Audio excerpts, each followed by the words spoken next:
وعلی آل الطاہرین و اصحابہ الراشدین اما بعد عن ابی ہریرہ رضی اللہ تعالی عنہ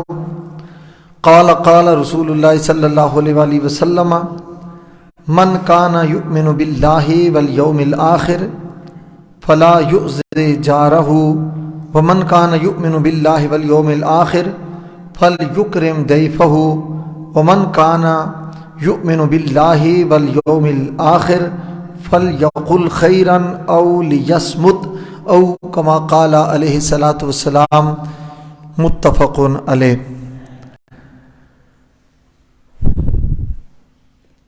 بندہ مومن کی کیا صفات ہونی چاہیے اور ایک انسان کامل کو کیسا ہونا چاہیے؟ ایک مسلمان کے اندر کیا اخلاقی اقدار ہونی چاہیے؟ نبی کریم صلی اللہ تعالی علیہ وآلہ وسلم نے ہر حوالے سے تعلیم و تربیت فرمائی ہے۔ اچھا مومن وہی ہوتا ہے جو اسلام کے ذرعی اصولوں کے مطابق اپنی زندگی بسر کرے۔ دنیا کی ہر چیز حاصل کر لی جائے، ہر نعمت حاصل کر لی جائے، اور اگر وہ دین سے دور ہے، اسلام سے دور ہے، شریعت کے ضابطوں کے مطابق اپنی زندگی نہیں گزار رہا، تو وہ کامل انسان نہیں ہے، وہ کامل مومن نہیں ہے۔ حضرت ابو ہریرہ رضی اللہ تعالیٰ عنہ فرماتے ہیں نبی کریم صلی اللہ علیہ وآلہ وسلم نے ارشاد فرمایا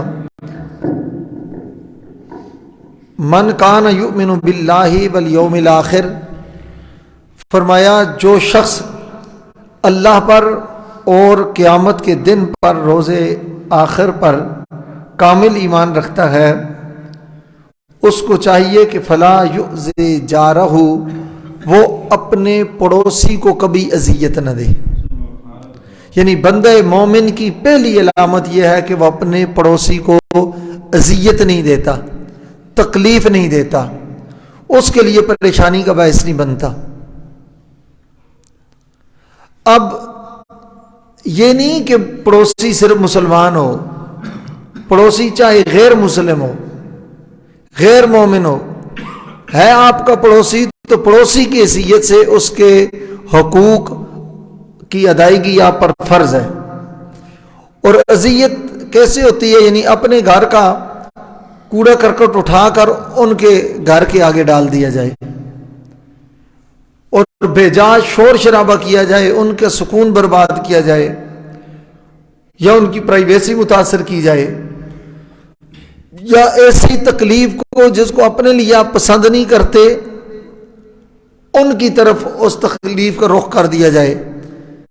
مثال کے طور پر جیسے اپنے گھر کے سیوریج کا پانی وغیرہ ہے، یہ پسند آپ نہیں کرتے کہ وہ آپ کے ویڑے میں، آپ کے گھر میں، آپ کے سین میں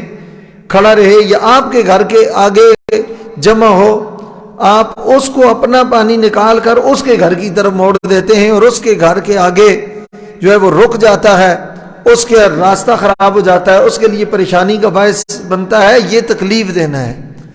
اور بندہ مومن کبھی اپنے پڑوسی کو تکلیف نہیں دیتا۔ یہاں تک کہ بزرگان دین نے یہ بھی کہا کہ تم اگر اپنے گھر میں پھل لے کے آتے ہو اور تمہارا پڑوسی غریب ہے، وہ اپنے بچوں کو پھل لے کر نہیں دیکھ سکتا، تو ایسا کرو کہ تم کوشش تو کرو پہلے تو ان کے گھر وہ پھل بھیج دو۔ اگر نہیں بھیج سکتے، اتنی گنجائش نہیں ہے، تو پھر کم از کم وہ پھل کھا کر اس کے چھلکے بھی باہر نہ پھینکو، تاکہ اس کے پڑوسی کے بچے دیکھیں گے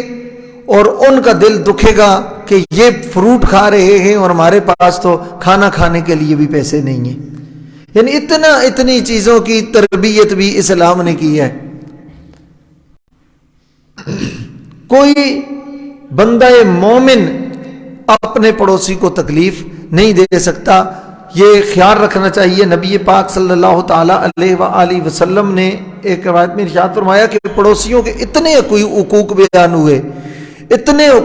ہوئے کہ میں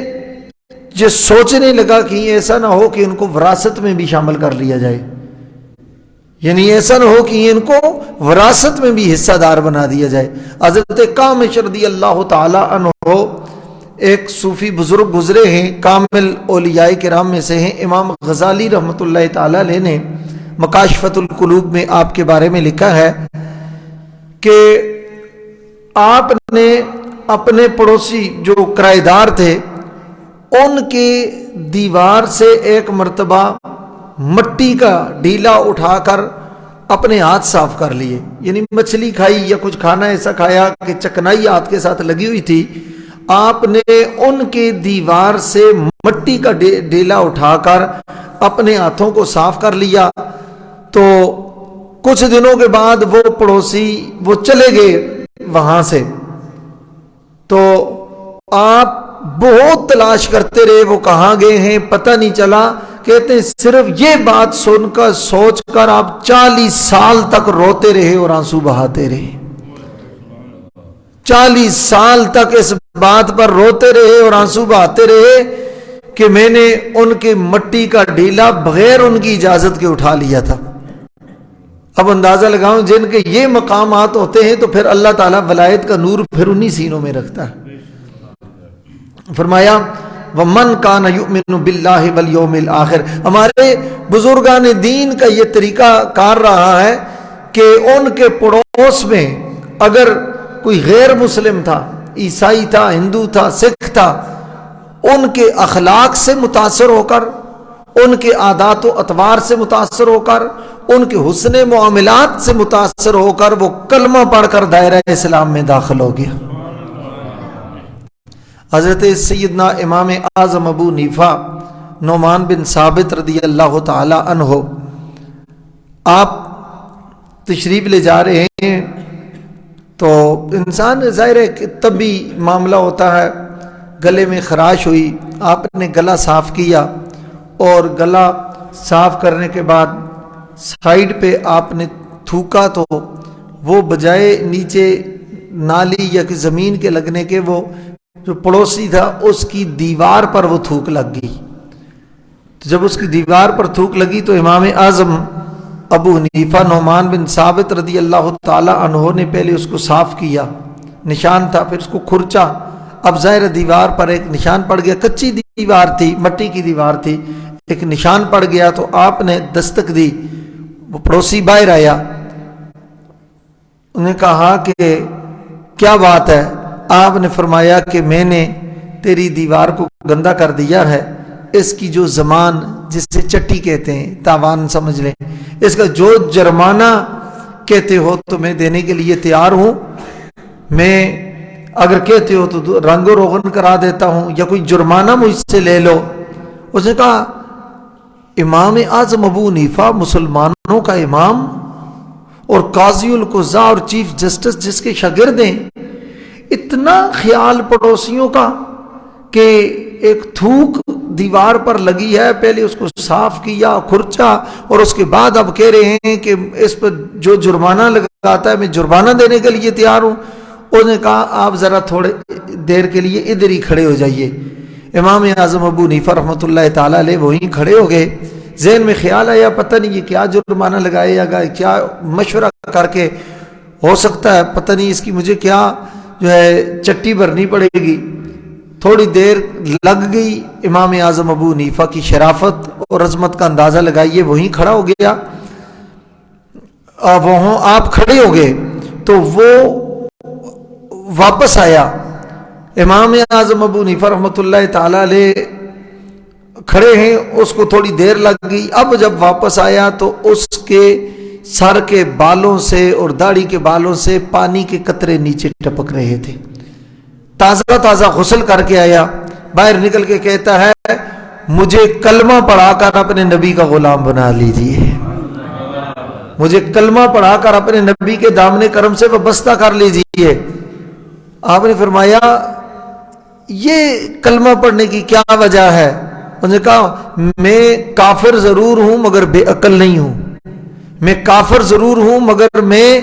بے وقوف نہیں ہوں، کافر ضرور ہوں مگر میں نادان نہیں ہوں، مجھے یہ بات سمجھ آ گئی آپ کے حسن اخلاق سے، حسن معاملات سے، آپ کے ان اس مبارک عادت سے یہ بات سمجھ آ گئی ہے کہ اسلام ہی سچا مذہب ہے، پاکیزہ مذہب ہے، جو کسی کی دیوار کو گندا نہیں ہونے دیتا، وہ کسی کے دل کو کیسے گندا ہونے دے سکتا ہے، کسی کی روح کو کیسا گندا ہونے دے سکتا ہے۔ لہٰذا اسلام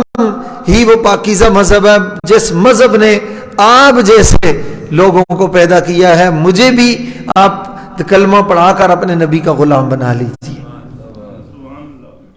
یہ بڑے لوگ تھے، بڑی شان والے لوگ تھے۔ امام اعظم ابو حنیفہ رحمۃ اللہ تعالی علیہ ایک دفعہ بارش میں تشریف لے جا رہے ہیں، ظاہر کچے زمین ہے،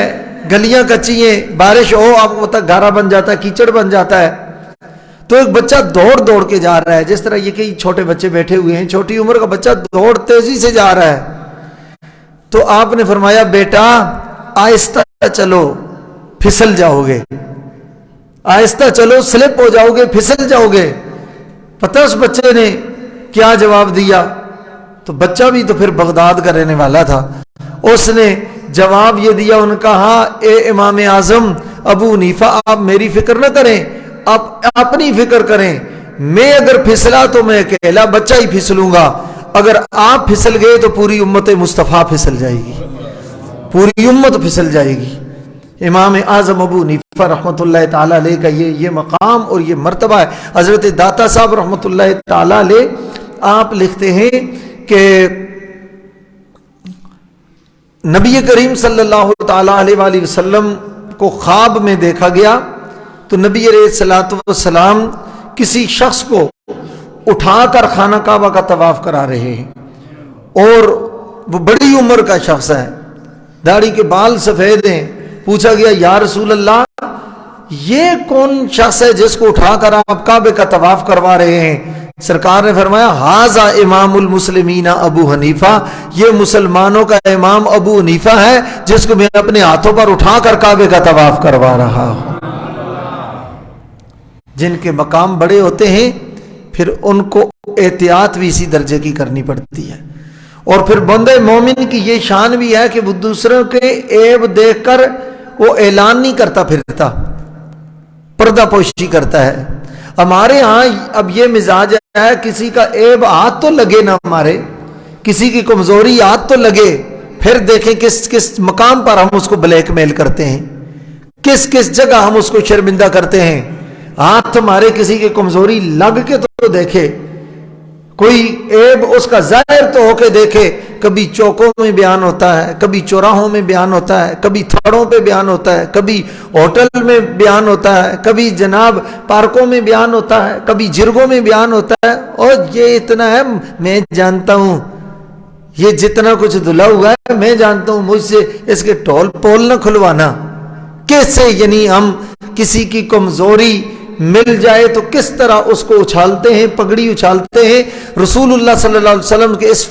فرمان کو بھول جاتے ہیں، اس ارشاد کو فراموش کر دیتے ہیں۔ سرکار نے فرمایا من ستر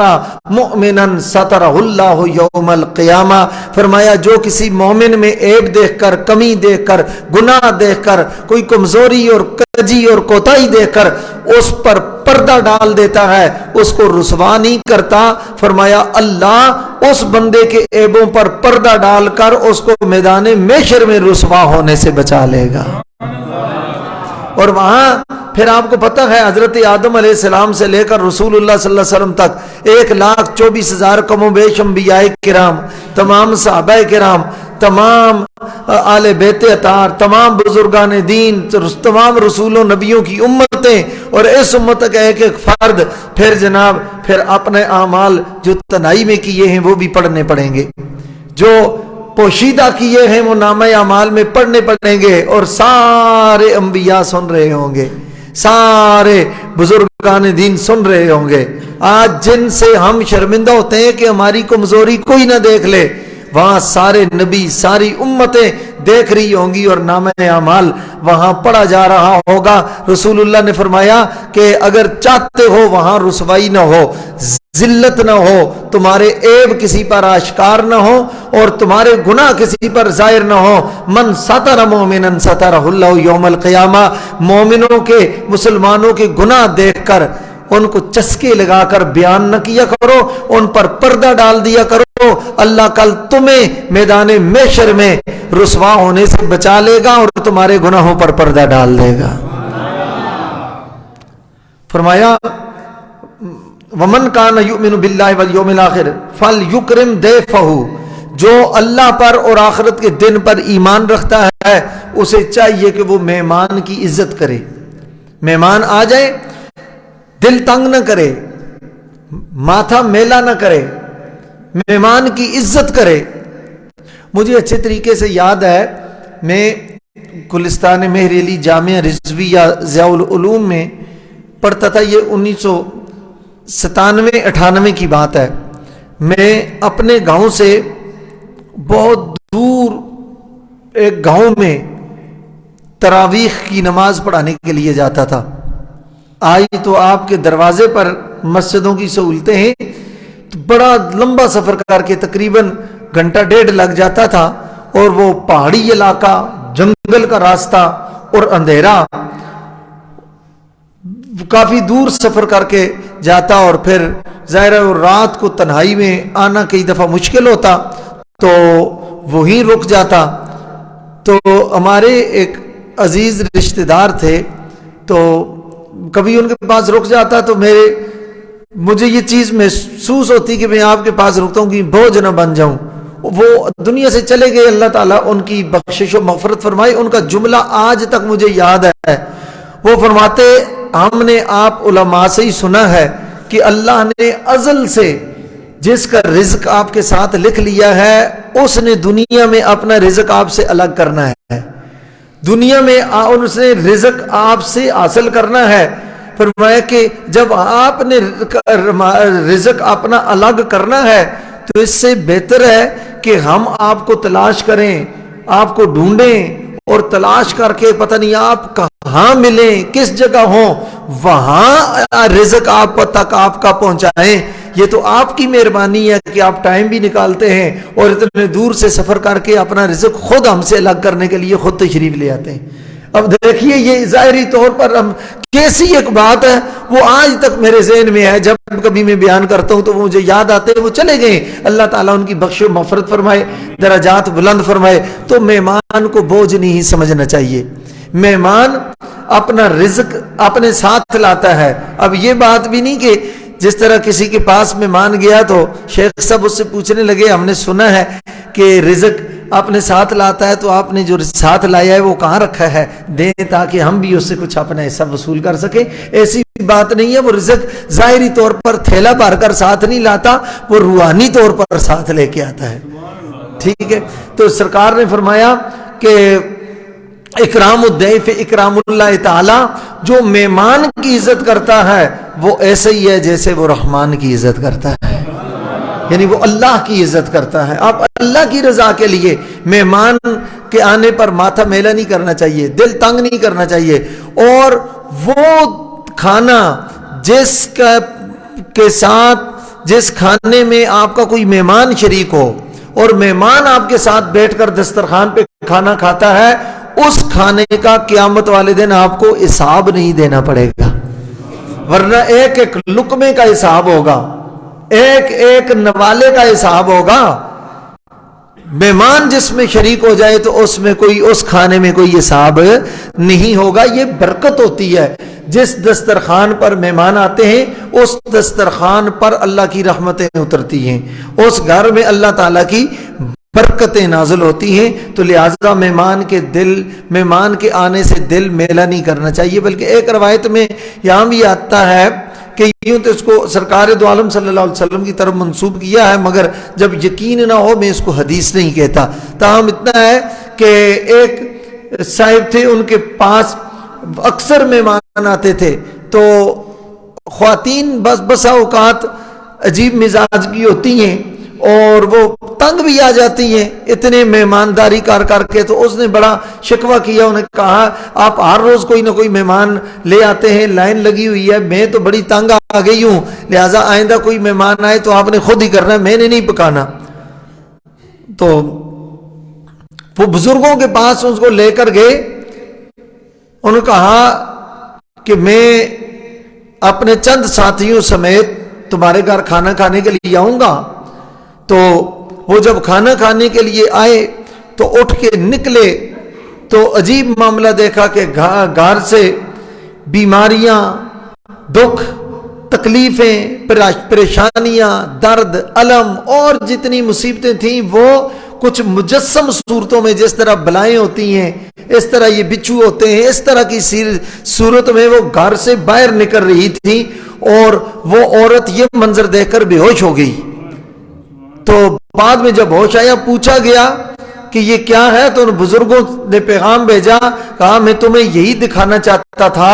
کہ جب مہمان آتا ہے اور کھانا کھا کر گھر سے باہر نکلتا ہے, تمہارے گھر میں یہ جو بیماریاں, تکلیفیں, تنگیاں, پریشانیاں, مصیبتیں, دکھ, درد, آلام ہوتے ہیں, یہ ساری چیزیں بھی اپنے ساتھ لے کے نکل جاتا ہے. تمہارے گھر کو اللہ ہر مصیبت سے محفوظ کر دیتا ہے. تو لہٰذا مہمان کے آنے سے, اور کوئی کسی کو نہیں کھلا سکتا, یہ اللہ تعالیٰ ہی توفیق عطا فرماتا ہے. نبی علیہ الصلوۃ والسلام جب مدینہ طیبہ میں تشریف لائے, حضور نے جو پہلا خطبہ ارشاد فرمایا وہ یہ تھا کہ یا ایھا الناس, اے لوگو, سلام کو عام کرو, یعنی ایک دوسرے کو سلام کیا کرو, یہ سلام کو رواج دو تاکہ تم پر سلامتی نازل ہو. اور دوسرا, بھوکوں کو کھانا کھلاؤ, یعنی سلام کو عام کرو اور بھوکوں کو کھانا کھلاؤ. اور پہلا خطبہ وہ نماز کے بارے میں نہیں تھا, روزے کے بارے میں نہیں تھا, حج و عمرے کے بارے میں نہیں تھا, وہ سلام کو عام کرنے کے بارے میں اور بھوکوں کو کھانا کھلانے کے بارے میں تھا. حضور نے ارشاد فرمایا, من کان یؤمن باللہ والیوم الآخر, جو اللہ پر اور آخرت پر ایمان رکھتا ہے, فلیقل خیرا او لیصمت, اسے چاہیے کہ وہ اچھی بات کرے. اگر اچھی بات نہیں کر سکتا تو پھر خاموش رہے. پہلے اچھی بات کرے, اچھی بات نہیں کر سکتا تو خاموش رہے. ایسی بات نہ کرے جس سے اگلے کا دل دکھے, اگلے کی طبیعت پہ ملال آئے, بو جائے. دل کسی کا نہیں دکھانا چاہیے. کسی کی دل آزاری کرنا, کسی کا دل دکھانا, کسی کو شرمندہ کرنا, کسی کو غربت کا تانا دینا, کسی کو جناب کسی اور چیز کا تانا دینا, یہ بندہ مومن کو زیب نہیں دیتا. ہاں کچھ مثلا جیسے آل حق ہیں, علماء ہیں, آئمہ ہیں, یا معلمین و مدرسین و مبلغین ہیں, ان کو بھی اچھے طریقے سے اصلاح کرنی چاہیے. قرآن نے جو میتھڈ آف ٹیچنگ, انداز تبلیغ بتایا ہے وہ یہی ہے کہ ادعو الی سبیل ربک بالحکمت والموعظۃ الحسنہ, فرمایا اپنے رب کے راستے کی طرف بلاؤ حکمت کے ساتھ اور اچھی نصیحت کے ساتھ. اور سرکار نے ارشاد فرمایا المؤمن للمؤمن کالبنیان یشد بعضہ بعضا, سرکار دو عالم صلی اللہ علیہ وسلم نے فرمایا کہ جو مومن کا مومن کے ساتھ جو تعلق ہے, ریلیشن شپ ہے, فرمایا وہ ایسا ہے کہ جس طرح ایک اینٹ دوسرے اینٹ کے ساتھ جڑی ہوئی ہے. آپ چنائی کرتے ہیں, دیوار جب آپ بناتے ہیں تو اکیلی اینٹ لگائیں تو وہ مضبوط نہیں ہے, جب دوسری اینٹ لگاتے ہیں ساری اینٹیں مل کر آپس میں وہ دیوار بنتی ہیں اور پھر وہ مضبوط اور مستحکم ہوتی ہیں. سرکار نے فرمایا وَشَبَّكَ بَيْنَ أَصَابِعِهِ, حضور نبی علیہ السلام نے اپنے ہاتھوں کی انگلیاں بلا تشبیہ انگلیوں میں ڈال کر فرمایا جس طرح یہ انگلیاں ایک دوسری انگلی کو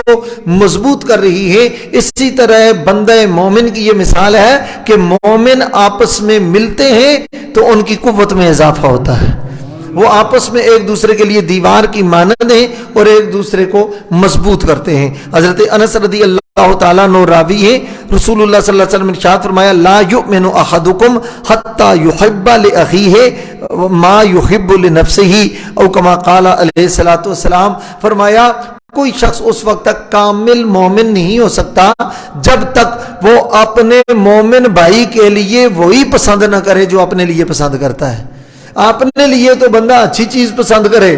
اور مومن کے لیے دوسرے بھائی کے لیے وہ پسند نہ کرے. اپنے لیے چاہتا ہے میں سکون میں ہوں تو دوسرے کو بھی سکون میں رکھے. اپنے لیے چاہتا ہے میں خوشحال ہوں تو دوسرے کے بھی خوشحالی میں رکاوٹ نہ بنے. اپنے لیے چاہتا ہے میں ترقی کروں تو دوسرے کی ترقی میں بھی رکاوٹ نہ بنے. اپنے بچوں کو چاہتا ہے کہ میرے بچے اچھے ہوں تو دوسرے کے بچوں کے بارے میں بھی برا نہ سوچے. مومن کی یہ پہچان ہے, مومن کی یہ مثال ہوتی ہے. میں جو کوئی اچھی نصیحت کرے تو بڑے کی نصیحت کو مان لینا, بڑے کی نصیحت کو قبول کر لینا, یہ بندہ مومن کی علامت ہے. اور پھر سرکار نے ارشاد فرمایا کہ جو شخص معلم یشفق صغیرنا وفی روایت یرحم صغیرنا ولم یوقر کبیرنا فلیس منا, فرمایا جو اپنے سے چھوٹوں پر شفقت نہیں کرتا اور بڑوں کی عزت نہیں کرتا وہ ہم میں سے نہیں ہے. آج ایک وہ دور تھا, آپ کو یاد ہوگا کہ کوئی رشتہ دار نہ بھی ہو, تعلق دار نہ بھی ہو, سفید داڑھی والا بزرگ آ گیا ہے, عمر میں بڑا بزرگ آ گیا ہے تو چھوٹے بچے فوراً اگر کوئی چھوٹا موٹا گناہ بھی کر رہے ہوں تو فوراً ڈر کے کھڑے ہو جاتے تھے, ادب کرتے تھے, احترام کرتے تھے. اور ہر بزرگ ان کو پوچھ سکتا تھا کہ تم یہ کیا کر رہے ہو, یہاں لوفر کیوں پھیر رہے ہو, فالتو کیوں پھیر رہے ہو, چلو گھر. اور یہ بھی سر جھکا کر بزرگوں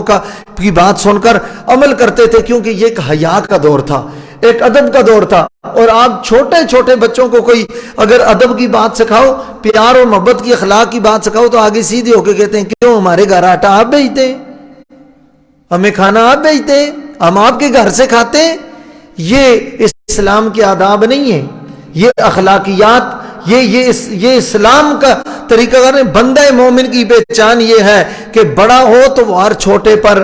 شفقت کرتا ہے اور چھوٹا ہو تو ہر بڑے کا ادب اور احترام کرتا ہے. جب بڑے کوئی بات کہتے ہیں تو چھوٹوں کو سننی چاہیے. تصوف کی کتابوں میں ایک یہ چند جملے لکھے ہیں اور میں اسی پر اختتام کروں کہ ایک چھوٹی مچھلی ہوتی ہے نا, اور سمندر میں ایک بڑی مچھلی ہوتی ہے. جو بڑی مچھلی ہوتی ہے جب شکاری شکار کرنے والا وہاں کنڈی ڈالتا ہے اور اس کنڈی کے ساتھ جو ہے آگے گوشت کا ٹکڑا اور پیس لگا ہوا ہوتا ہے, بڑی مچھلی اس چھوٹی مچھلی کو کہتی ہے کہ اس کو نہ کھانا, جب اس کو کھاؤ گے تو یہ اس کے پیچھے جو ہے اس کے گوشت کے پیچھے کنڈی ہے, وہ کنڈی تمہاری حلق میں اٹک جائے گی اور پیچھے ڈور ہے, شکاری بیٹھا ہوا ہے, وہ تجھے کھینچ لے گا اور کھینچ کر باہر لگائے گا, وہ تجھے تیرا سینہ چیرے گا اور تیرے اندر آلائشیں نکال کر تجھے پھر ٹکڑے کیے جائیں گے, تجھے تپتے ہوئے تیل میں تلا جائے گا, اس کے بعد تیرے کباب بنا کر کھا لیے جائیں گے. مگر چھوٹی مچھلی کہتی ہے یہ کیسے ہو سکتا ہے کہ اس کے پیچھے ڈور ہو, اس کے پیچھے مجھے کوئی کھینچے. اگر بڑی مچھلی کی بات مان کر وہ اگر اس سے بچ جائے گی تو اپنی زندگی بچا لے گی, اور اگر نہیں بچے اس کی بات مانے گی تو پھر ٹھیک ہے وہ اس کو کھانے کے لیے آگے بڑھے گی, وہ کنڈی اس کی حلق میں اٹکے گی, بس جب پھنس جائے گی شکاری باہر لے کے آئے گا, باہر لے کے اس کا سر کاٹے گا, پیٹ چاک کرے گا, آلائشیں گند نکالے گا, پھر اس کو ٹکڑے کر کے کباب بنا کے اس کو تپتے ہوئے کڑاہ میں ڈال کر اس کو تل کر جب کھا لے گا تو پھر اگر بڑے کی بات, وہ بڑی مچھلی کی بات مان لیتی تو بچ جاتی, اگر نہیں مانے گی تو یہ سارے مشاہدے پھر خود اس کو کرنے پڑیں گے, اس کو دیکھنے پڑیں گے. اب پھر دوبارہ سمندر میں لوٹنے والی بات نہیں ہے. صوفیاء یہ بات لکھ کر فرماتے ہیں کہ چھوٹوں کو چاہیے جب بڑے عقل کی بات بتائیں, ادب کی بات بتائیں, دین کی بات بتائیں, شریعت کی بات بتائیں تو اپنے ذہن پر قیاس کر کے ہیل و جت نہیں کرنی چاہیے, بزرگوں کی بات مان لینی چاہیے. وہ اولیاء ہوں, صلحاء ہوں, اکابرین ہوں, ان کی بات ماننے میں عافیت ہے. خود خدا حامی ہے ایسی نیک بخت اولاد کا, مانتی ہے جو کہنا ماں باپ اور استاد کا. اللہ ہمیں چھوٹوں پر شفقت کرنے کی توفیق عطا فرمائے اور اپنے سے بڑوں کا ادب اور احترام کرنے کی توفیق عطا فرمائے تاکہ ہم کامل مومن بن سکیں. وما علیہ الا البلاغ المبین.